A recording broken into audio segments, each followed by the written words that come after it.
What's up, guys? SimFBallCritic here, and I know you guys have been waiting for this. I told you I would get the Rex interview. You've seen Clint, you've seen Larry. So now let's talk to Rex. You guys know who he is. He's the creative director for gameplay. So let's go ahead and get started. So first, Rex, first question I really have for you is, what was the vision for Madden 16? The vision hasn't really changed. It's authenticity and simulation, top line. Within that, like, the #1 community request going into this year is wide receiver DB interactions. And you kind of see how we've taken that with all the new catch mechanics, the wide receiver DB interaction, the new chucks, presses, etc. Quarterbacks is also a big theme. I figured if we work on a wide receiver DB interaction, we want some quarterback and passing mechanics.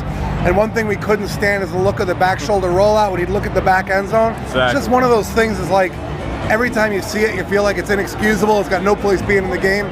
So we went after that as well. The new handoffs is also something Larry had been wanting to get in the game for years. So it's just a whole bunch of different things, but all adds up to what we hope is the most authentic simulation game we've ever made.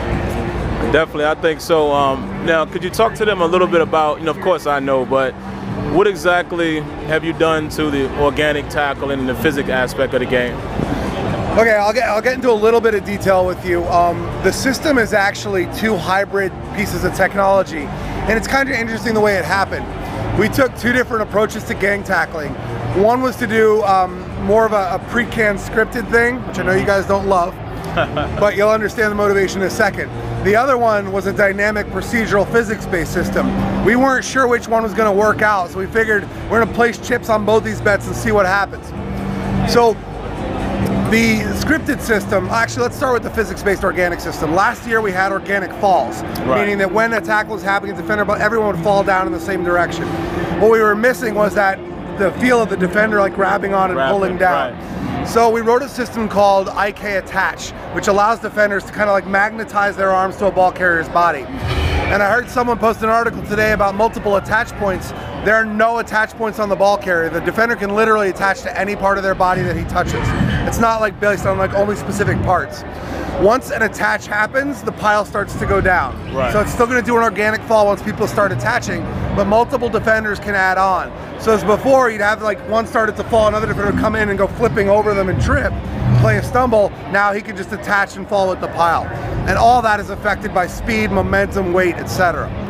The complementary piece, what happened is, we call it a piece of technology that involves more than 2 people in an interaction. And the way it works is, once a defender and a ball carrier collide and they sync up in a tackle, and the ball carrier is still moving his feet, that qualifies as what we call a scripted gang tackle. Right. That creates a bunch of slots around the tackle, and as other defenders come in from different angles, they can actually attach to slots and add in. That's why those sequences look dynamic, because you never know which angle and which slot they're going to add on to. Exactly. And depending on his approach and what angle and the speed, you're going to get a different outcome. Now, if a defender comes in and can't find a slot to occupy, he'll attach to the whole thing and bring the whole pile down. So what happened is we placed both these bets and we turned them both on, and it was like the 2 just coexisted beautifully together. Great. And this feature actually was pretty solid way back in like November, December, and we didn't have much work to do then. Everything just came together nicely, and I think it's obviously the best physics and best tackling we've had in Madden ever. It is, man. And guys, this is what we talk about. These are the things that when we tell you, just wait, things are coming, and they're definitely listening. Oh, I'll also tell you something else about tackling. Here you go. Clint had this crazy idea. So we have post-play problems. One of the post-play problems is you have a defender coming in, running at the pile at full speed. The pile goes down to the ground. If he's going this fast, he can't do anything. Like, all he could basically do is jump over, but more often than not, he would trip. His legs hit the pile, he'd flip over. We call those pratfalls. Hate the way those look. Don't look like football. So Clint had this idea. It's like, well, if he's coming in with that much speed that he can't stop or avoid, let's just have him add on to the pile. So we added this thing called Hit the Pile, where guys will just dive in if they're coming in too fast. And you probably saw those people getting popped. Some really sick hits. That was all Clint. Great idea for a feature. It wasn't on the books initially. It was meant as a solution to fix people tripping over the pile, and it turned out to be just a great defensive tackling feature. All right. Another thing, maybe not a question, but something I would like for you to explain is I'm hearing people saying that looking at the game, they can't really see if the running game has changed. I beg to differ. So could you speak a little bit about what's changed in terms of the ball carrier and the physics around the ball carrier? Well, there's quite a bit. So to start off with, the new handoff system, which is Instead of the quarterback being mocapped separately from the halfback, now they're mocapped together. But what Clint did is he set up the blocking and the timing so the timing of the handoffs matched up with when the holes were opening. Right. It's really important not to sprint when you first get the handoff this year. You got to wait and let your blocks form. Off the sprint. It'll help a lot. So that was one thing. The next thing we looked at was true step. We're still not happy with it. So we evolved, we worked on it. We tried to get foot planning in there. Instead of a swerve on the 45, we get the leg down now. We did a lot of, we had one animator basically spend the entire year on ball carrier locomotion to get it feeling right. So we're really happy right now with the way the ball carriers move and turn. The other thing, this is probably the biggest one, is we have this thing called disengage angles. And what a disengage angle means is, like, as I'm a defender, I'm in a block, and a ball carrier goes by me. At a certain point, you break an angle, and regardless of ratings, I'm just going to come off like this and tackle you. Right. That's why sometimes you feel like you have a hole, and as soon as you hit it, everyone's coming off and tackling you. It's because of that disengage angle thing. We took it out. Stupid, right? I noticed if he can't beat his block, if he can't get off his blocker, there's no reason he should. So we have to do a ratings thing there and make sure that the guy actually has the ability to shake off his blocker. So that's why you see guys are actually holding their blocks longer this year. Other thing we did, I don't know how much of this we've told you already, but we put in a context-sensitive juke. You heard about this yet? I saw it, and let me say something real quick, guys. When I saw it, I'm using Le'Veon Bell. It looks like his move. Yeah. So initially I thought, wait, is this a signature move for him? But then Larry kind of explained it, but go ahead and let them know what that is. So Cam Weber once came down and he said, you know, I really like the running game, but I still have a problem that I feel like I'm getting stuck on my blockers and I can't really turn my way. And I said, oh, I don't really want to go back to swerve running just because you're running into your blockers. Let's come up with something else. So we met with our animators and we had an idea about behind the line of scrimmage, if I tap the right stick left or right, what if I just did a quick cut to let me just cut off the block? And that's how the context-sensitive juke was born. We also added a get skinny on the right button to twist sideways. I personally don't think that one is as useful as the cut off the block. Yeah. But all those things combined, I think, make this a really, really solid running game this year. Yeah, and what I noticed too is, and I don't know what you guys did to do that, but I noticed that the running backs turn and lean when you cut upfield. Yeah. They have more of a lean to them, so. That's right. Well, guys, y'all already know the answers for most of these, so I'm not going to keep asking them the same questions over and over. I'll ask one more question and I'll let Rex tell us how he feels. What about Madden 16? What did you maybe want to do this year that you can't get to just yet, but you really want to go after going forward? I think, oh jeez. I know it's hard to give just one, but.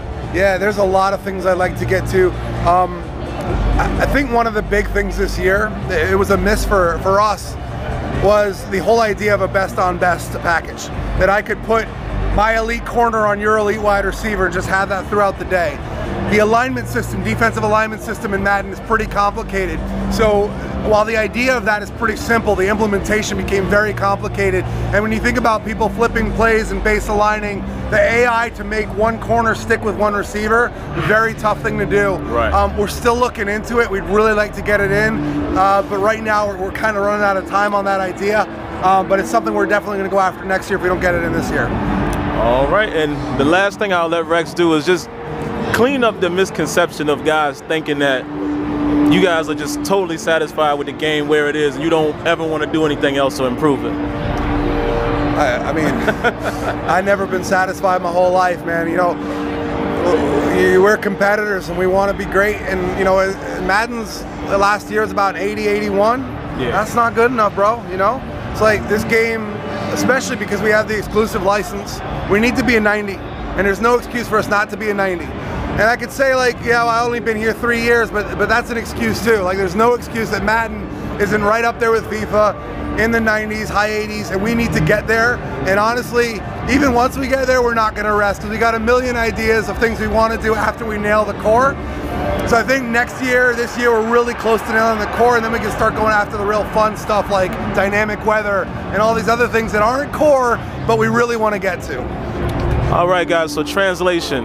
Gameplay, authenticity first, then bells and whistles, and they do care. They want it to be better. It's things I always tell you anyway, but if you can't believe it from hearing it from Rex himself, then I don't know what to tell you. So I guess, man, the last thing, let them know, when does it come out? August 25th. And Sim, I just want to say I appreciate everything you do for the community and for Madden. No problem. We love having you. You guys might not know this. I have a little bit of history here. When I was interviewing for the job at Tiburon, this is before I even got hired, I went on the internet and I did some studying. and I found some YouTubers, and one of the big ones I found was the Sim Standard. And as I watched this channel, I'm not making this up, I'm not blowing smoke up his ass. I watched the channel and I said, these guys think exactly like I think. These guys want all the same things I do. That's when I asked, say, I gotta have these guys in the Game Changer program, I gotta have them involved. And I gotta be honest, these guys have made such a difference in terms of working with us, helping us, offering constructive criticism and feedback. You've played such a big role in helping us turn this thing around. I just want to say I appreciate everything you've done. I appreciate that. My pleasure, man. I mean, we all want that real football experience. All right, bro. And hopefully we'll get it. There he is, and we got 2 bros out of him in this interview. Come at me, bro. All right, we're signing off, man. Y'all have a good one. Once again, guys, thank you for tuning in. And if you want to interact with me live, come on by Sim Standard Radio every Thursday night at 8 p.m. Eastern, along with Smitty and Azure Effect. If you want to give us a call, you can reach us at 914-338-0794. Of course, for more content, go ahead and click the link above. All right? Until next time, lights out.